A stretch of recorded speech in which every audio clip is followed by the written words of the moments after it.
त्यातीलच एक जण हा आचलचा भाऊ असल्याचं सांगितलं जातंय। घटना घडतेवेळी हे सगळे तिथे होते, याचाच अर्थ हा सगळा कट आधीच रचण्यात आल्याचं या व्हिडिओतून उघड होतंय। सक्षमला गोळ्या घातल्यानंतर त्याच्या डोक्यात दगड टाकण्यात आले आणि त्याला जागेवरच संपवण्यात आलं। या घटनेनंतर आचलचा भाऊ पोलीस स्टेशनमध्ये हजर झाला, मात्र कटात सहभागी असणारे इतर गुन्हेगार अजूनही बाहेर मोकाटेत। त्यामुळे आता प्रश्न पडतो, त्यांच्यावर कधी कारवाई होणार? Bureau report, times now Marathi.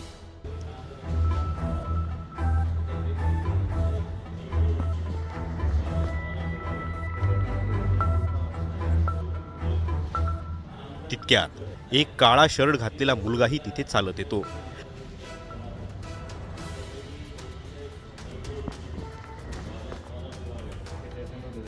आणि तोही दोघांशी बोलायला लागतो। काही वेळ यांचं बोलणं चालतं। आचलच्या भावासोबत अजून कोण कोण?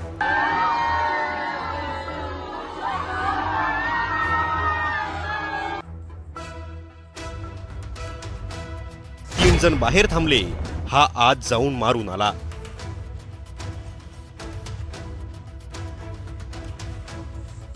हा पुरावा आहे सीसीटीव्हीचा। सक्षमची हत्या जिथं करण्यात आली त्याच घटनास्थळापासून काहीच अंतरावरच्या सीसीटीव्हीत हे सगळं काही झालंय। 2 मिनिटं आणि 4 सेकंदाचा हा व्हिडिओ आहे, ज्यात घटना घडण्यापासून ते घडल्यानंतरचं सगळं काही झालंय। या व्हिडिओच्या सुरुवातीला एक मुलगा गल्लीतून पांढऱ्या शर्टमध्ये बाहेर चालत येताना दिसतो।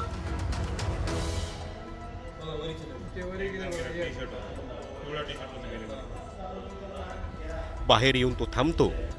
तितक्यात दुसरा एक मुलगा याच गल्लीतून चालत येतो। या मुलानं बाईक जॅकेट घातलंय। तो थोडा घाबरलेला दिसतो। तो आधीच्या मुलाला काहीतरी बोलत उभा राहतो।